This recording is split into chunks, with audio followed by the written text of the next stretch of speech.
his lawyer called me and said that he was in an accident.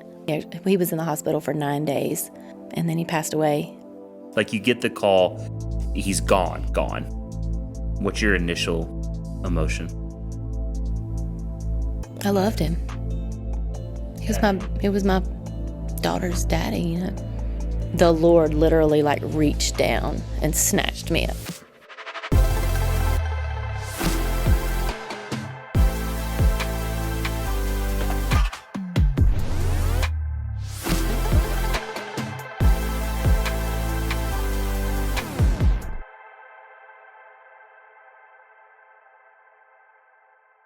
Talk about a little bit, because you referenced it earlier. You said you never spoke to him again after that day. But you referenced way earlier that he's not here anymore. As much detail as you want to share, kind of walk us through maybe the rest of the story. He goes to jail. You're at his funeral. What does that look like in the interim? So there was a year. Okay. So that incident, that was a miracle that I was able to escape. Me and Blakely were both able to escape safely, unharmed.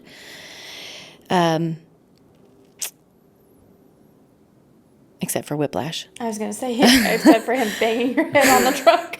2 weeks later, I actually started having neck pain. I went to my chiropractor, and she was like, "Have you been in a wreck?" And I was like, "No, but that makes sense." Yeah. So that incident happened a week after Blakely's birthday, and Chris was buried a week before her second birthday. So there was a year of us being separated, actively pursuing a divorce.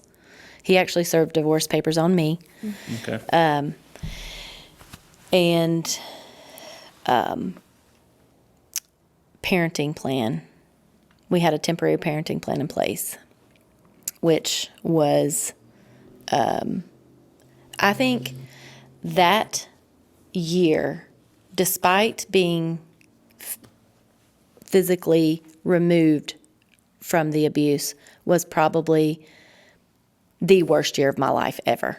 Like, that was probably the worst, like, heightened trauma responses. That year was just terrible. It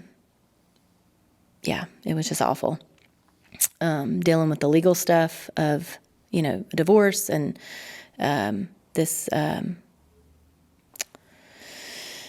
because there's a whole nother legal side of going to court for the DV stuff, and then the civil side of it, and it is just a nightmare. And then having to let my baby go with somebody that I don't trust. Which is so crazy that we live in a country that does that. Yeah. It blows my mind. And you talk about that, though, of like another reason why you say, when people say, why don't you just leave? Like, you have a daughter that you're considering in all of this, and now you finally muster up the strength and the courage, and the scenario falls in the right place to do something. And day 2, you're right back at work, only now you're parenting alone. You're going through multiple court hearings and stuff, the divorce, the domestic stuff, who gets the house, what happens with the cars, COVID's happening, so the whole world's tripled in price and no one's working. Yep. You know what I mean? And so I think that when people say, why don't you leave? That's a whole nother, like, you got jobs, you got if your daughter's older, she's got friends, she's got a daycare, like whatever. Now the court is mandating you that You have to come back to court. she has to go with Yeah, him. and that's so... And now, I know that he was never violent with her, but you never also now know if he would do anything in spite of. Yeah. That just blows my mind. But he was drinking. Yeah. He was drinking very heavily. Yeah. Like Yeah. luckily I got it. He failed the first time we went to court. So he would, and right off the bat, he was going to pick her up from daycare. In court, they made us both of us go take a drug and alcohol test, and he failed the alcohol test in court. So he had alcohol in his system. Yeah. So the judge didn't allow him to drive with her, and he had to be supervised when he had her. So that happened in July. The incident happened in July. We went to court for that in September. So for those 2 months, he was driving with her. After September, his mom had to go pick her up, and then he would get to visit with her at her house, and then his mom would bring her back to me. But yeah, that something else that that year, once we had that parenting plan in place officially after the court in September, he wanted to be able to have her on Sundays because he worked on Saturdays. And so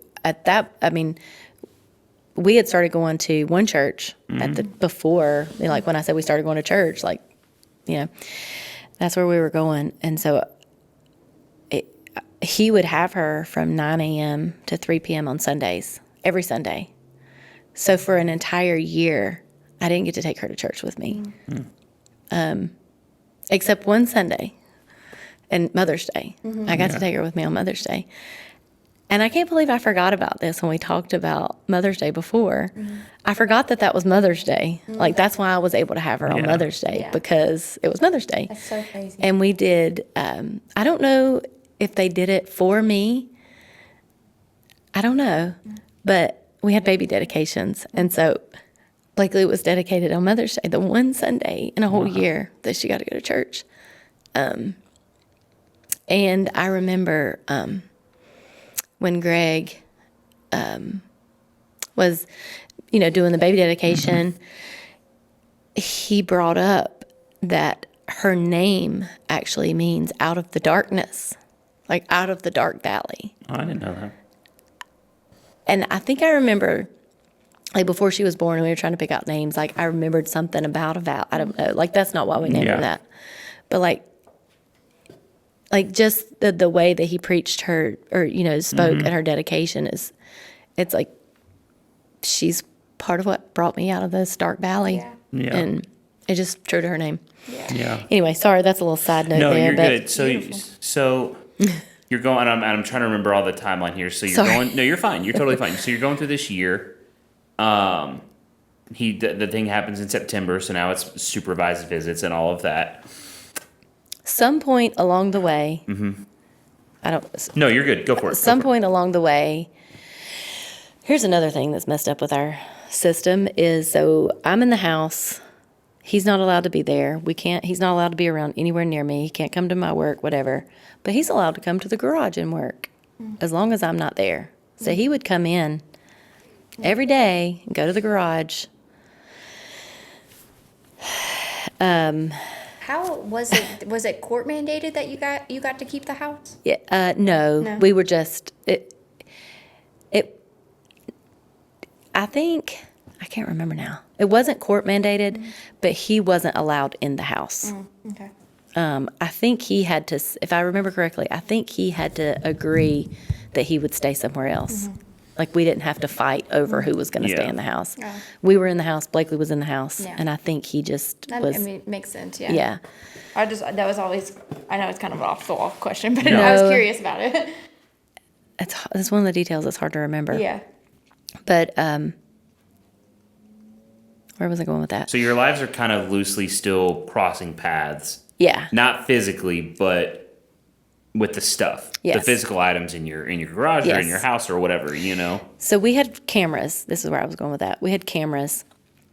Still do. So don't try to come break into my house. I started seeing a motorcycle coming to the house and on the camera, because I would look on the cameras and he was riding a motorcycle. I was like, never known this guy ever to ride a motorcycle. What? Yeah. Like, this is weird. And yeah, so we were able to, we texted some, if it had to do with Blakely, we would text. Like, if she's sick, she's running a fever, whatever, like, we would text about that. Right.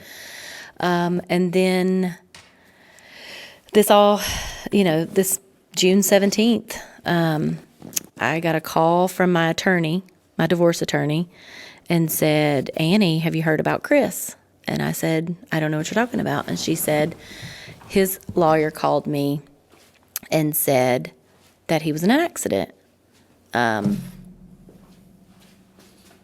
You might want to look into it.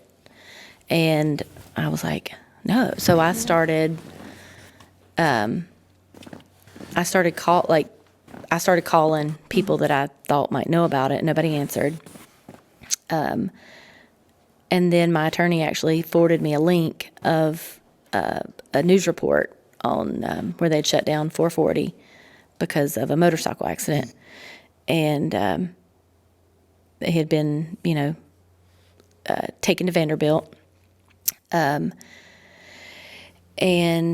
I'm still calling, trying to get in touch with people.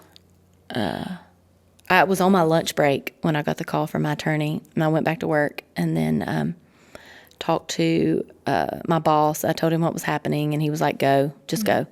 He let me go for the day. That was on a Friday. And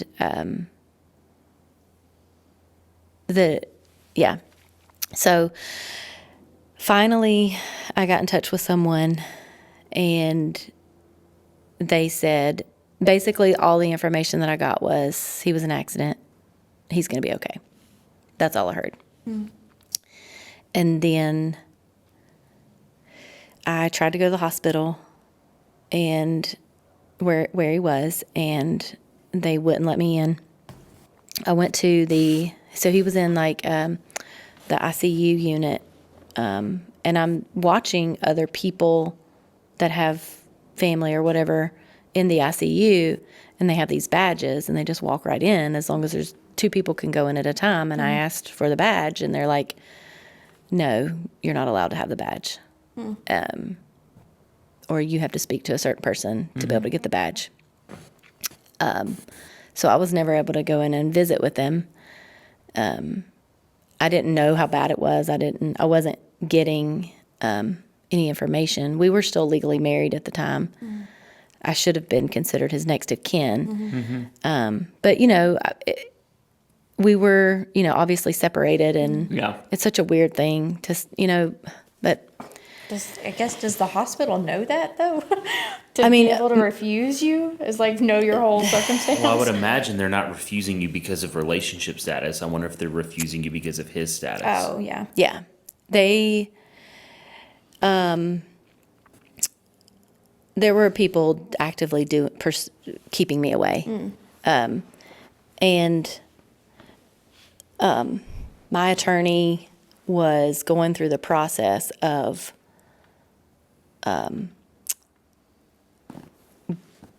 getting me to be able to get information, and then he died. He was in the hospital for 9 days, and then he passed away. So he died on June 26th of 2021. So. And Blakely's birthday is July 8th, so it would have been just a week before. Was it July 8th? Oh. Mm-hmm. That was my grandfather's birthday. Was it? Yeah. Yeah, so after that incident in the house, other than seeing him in court and a couple text messages, we never really talked anymore. I think it's interesting, not in a bad way. I think it's interesting that you went to the hospital. I went to the hospital 3 times. I don't know many women or men in that scenario that would go. After everything that you shared, everything that you went through that you didn't even share here, that just the life that you lived for so long, to still care enough to go to the hospital.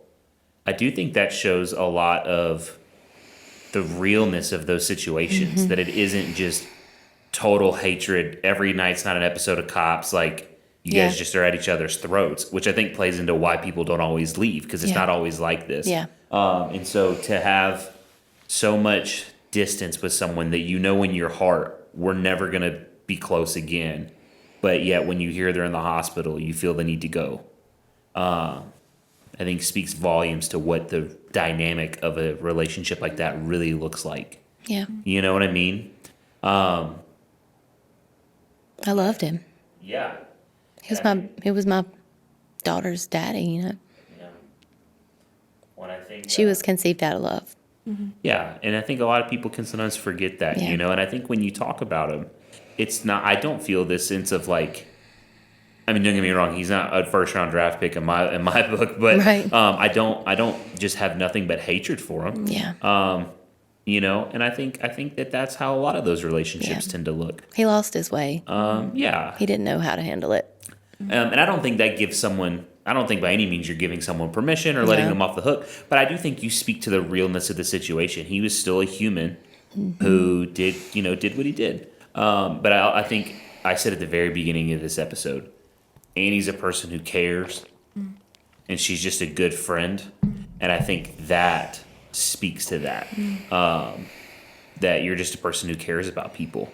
Do you know, and I guess it's really not an important detail, but do you know with his accident, did you ever get any clarity on what happened or anything like that?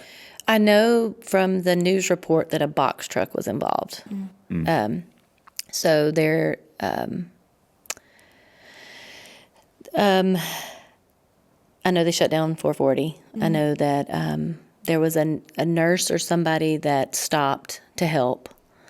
My attorney actually advised me not to dig. And at that point, I was in such Yeah. Yeah. like shock. I just did whatever people told me to do. Yeah. I never Yeah. I never dug around. Yeah. But I didn't know where to dig. Yeah. I didn't know. Yeah. Can you walk through, and I don't know if this is a question that I'm just jumping ahead on, the emotion of losing him as Blakely's dad, as somebody that you loved, but somebody that hurt you? Like, was there a mix emotions of relief, but also overwhelming sadness of who you loved and the potential that still maybe could have been there in your mind or whatever it was? Like, where did all, like, was it just a overwhelming, like, all of those emotions, or did you process them in different times? Yes. Or, yeah. Yeah. What was your first one? Like you get the call, he's gone. What's your initial emotion? I think my initial emotion was sadness Yeah. about the loss of him as a person. I don't know. I don't know if he's in heaven. I think that was one of the things I thought about at first is I don't know where his soul is. And I think I ached because I was so close to him and I didn't know. And so, yeah, like I love this person. I care about him, but I didn't. Didn't wish It's not- badly for him. Yeah, I can't make somebody, choose to accept Jesus, but I don't know if he did. I don't know if he ever did. And Greg that preached the funeral, we talked about it very extensively beforehand, but I wanted to make sure that he didn't give a false, like, can't wait to see him again one day in heaven. Like, I just don't know. Yeah. And so he did a really, really, really good job of with the funeral and the way he worded things, and it was just it was really great. And I struggled with a really long time of saying "Daddy's in heaven" to Blakely because I didn't know because I don't know. Yeah. I don't. We might talk about that later, but when she says "Daddy," that's what we say now. We say "Daddy's in heaven." I finally landed on. It doesn't matter what I think. Yeah. Who cares? Yeah. I can't know. Yeah, because Only- you don't know the ladder anymore. You never know. Yeah. You can't know about anybody. I don't know about you. You Yeah. don't know about me. Yeah. And And I what had to benefit? I feel like what release- benefit does it have to assume the worst? yeah, Like if you don't know, sure, he's Yeah. in heaven. It sounds better than the alternative. and it's it's a way for me to talk about heaven with her. Yeah. Yeah. And that's where I kind of had to land with it is I had to stop thinking about it so much of, am I telling her the truth or or not? And more of, this is a way that I can have conversations with her about how do you get to heaven? Yeah. Yeah. And so, anyway, sorry, that was a sidebar. No, but you're good. And I think it's a good question because I think it goes back to what I said, and I won't repeat myself. But you said your first reaction was sadness. Yeah. yeah, You would think if this is a TikTok and someone sees the one clip that he was rough with you, well, your reaction should be Yeah. relief, should be joy, should be Yeah. almost a sense of like vengeance, of like Yeah. karma gotcha or whatever. But that's not how it is. Right. I think I'm not. I would be lying if I didn't have Right. have some of that. Yeah. There was some of that came. But I think the part that has been even harder than that is people close to me expecting me to be happy. Yeah. Or That's where immediately my mind went, and I don't mean to speak for No. you, but like if I think we've talked about it before. yeah, if I am telling your story or hearing your story for the first time, I look at you, and I think it's because I've had people say this to me sometimes, how blessed you are Yeah. that you don't have to worry about him anymore. How lucky you are that Yeah. that happened and like the situation was handled for Yeah. you. Our situation was my parents died, so I got, some money from their house. How blessed, what a blessing. And I'm Right. like, that's really gross way to look Yeah. look at that. Is there a blessing that came from it? Absolutely. I'm thankful for that. But is that the majority feeling that I have? Not in the slightest. And it's almost offensive to me sometimes when that is the reaction that I get from people Yeah. when they see that. And I want to for you to have it on record of like, that wasn't your first. Yeah.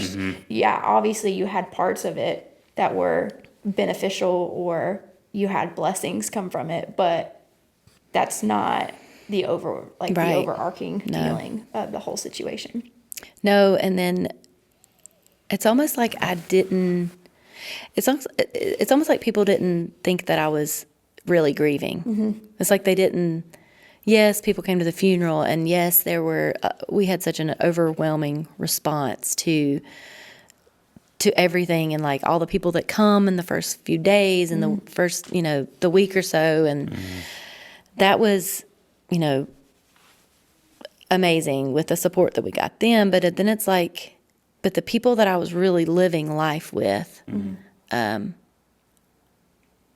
my family, honestly, I don't think knew that I had to grieve the loss of him as a person. And I think to back up, I was already grieving the loss of my marriage prior to that. Yeah. So I think I had to grieve the loss of my marriage and loss of what I thought that my family was going to look like. And then I had to grieve the loss of the person that I loved.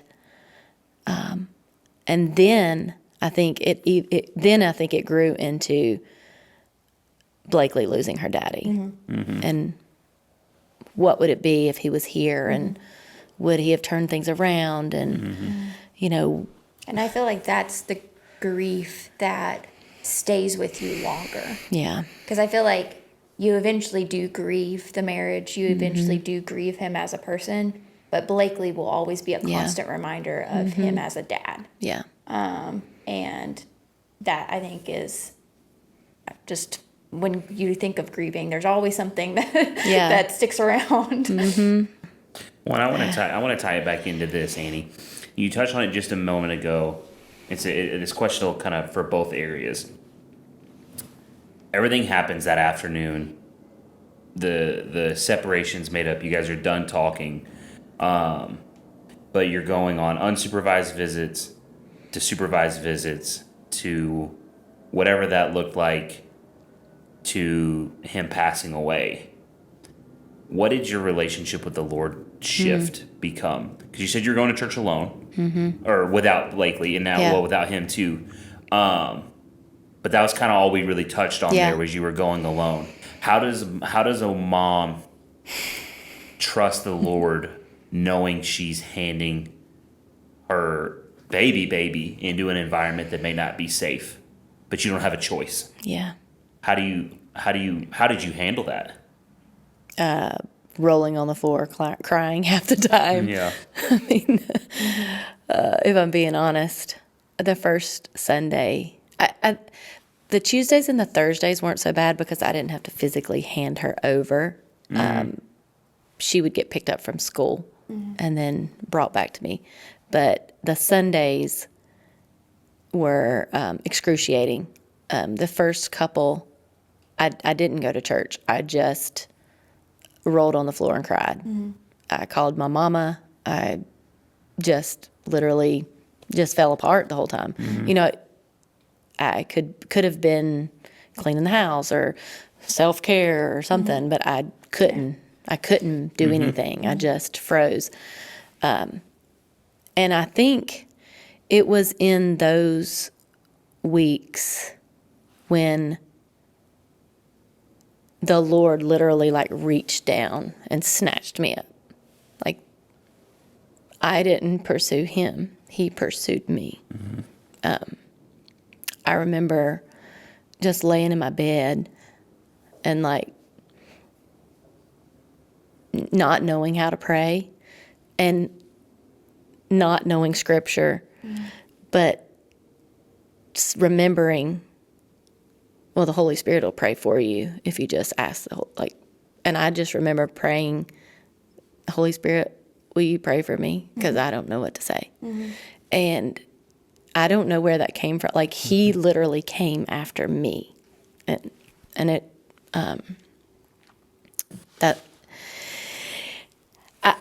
that's how that's the only way I made it through those first couple of weeks. And then eventually I started, so church started at 10. She would get picked up at 9, and I would rush to take a shower, get ready.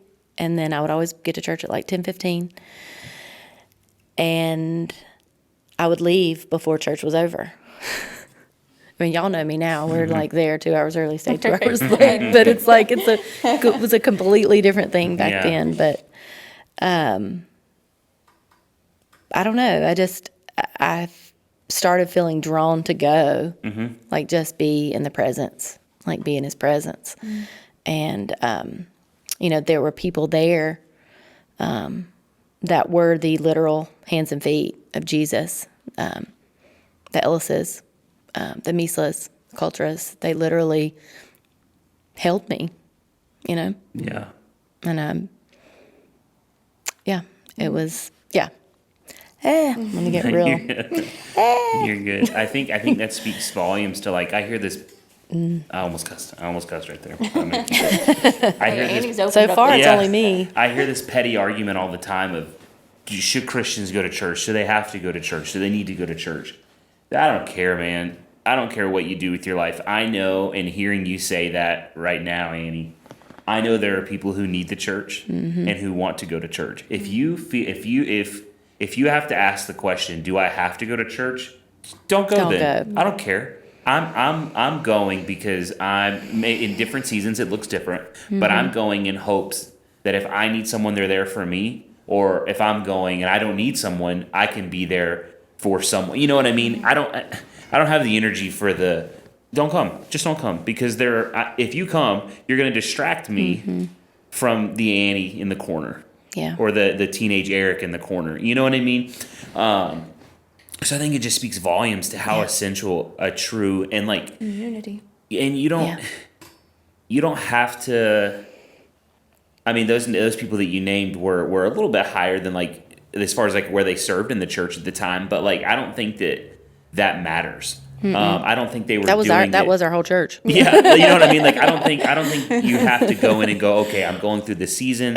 I need to find the grief counseling pastor, or I need to find the women who leads the women's ministry because I'm a woman who needs ministry right now. It's like you just walk in the door and pray that God's going to have people on the other side who are just ready to serve, you know? And that's one of the things I love about our church now. I think any church you go into, there's people who are just seat fillers who are trying to make themselves feel good. But I know the core team that we're a part of, that you're a part of, you know, the kind of core, when you walk in the room and you know who's here for like, and that's what I love about being your friend and seeing you even on Sunday mornings is like you wouldn't know that any of that happened. And we talked about this the other day. Someone comes in and they're asking for prayer for their sick pet. Yeah. And you having had quote unquote real need, like serious stuff, you take the time to pray for their dog. And it's like, well, but that's who you are. And I think part of that is because those people were there for you, you know? Yeah.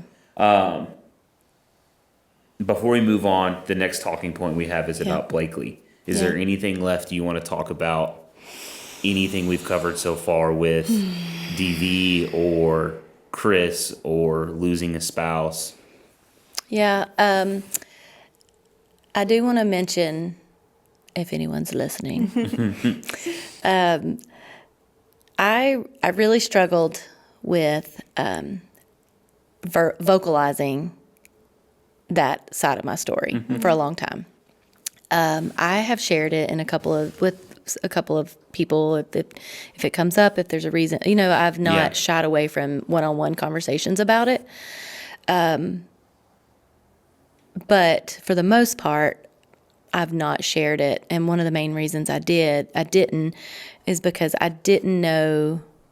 The only reason I didn't is because I didn't want Blakely to accidentally hear something or somebody tell her something or her Google something and then hear me talking about it and prematurely. I don't ever plan to lie to her. I don't ever plan to keep anything from her. I'll tell her the truth, but I feel like there's a season and there's a time and there's maturity levels that have to be reached for certain conversations. Yeah. And I was just afraid of that happening. Yeah. Recently, I have been convicted about that, and I feel like it's the enemy, like, preventing me from what good can come from it.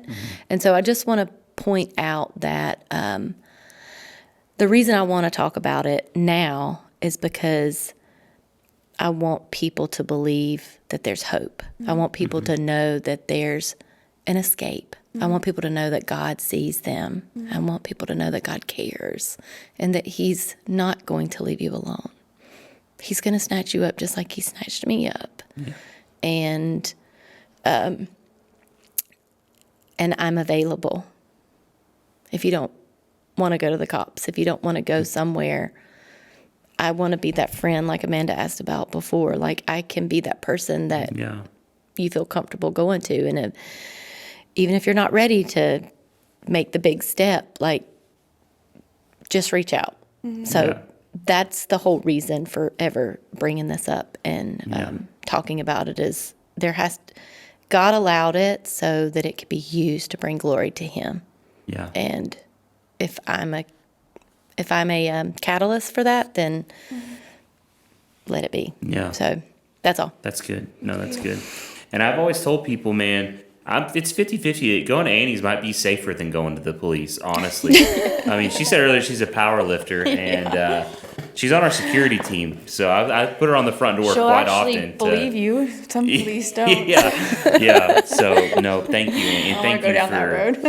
Thank you for sharing that. And again, I encourage children to not watch the Broom podcast. Hopefully, Blakely won't discover this for a long time. But no, thank you. I know it's tough. It's not easy. But I do believe that men and women who hear this will find peace. I think one of the things, and then we'll move on. One of the things that stands out to me that I see throughout your whole story, you touched on it several times, was God orchestrating those miracles you talked about, and you weren't even asking for them. Yeah. You weren't even really that involved with them. Yeah. It speaks to the level of God's love for us. Yeah.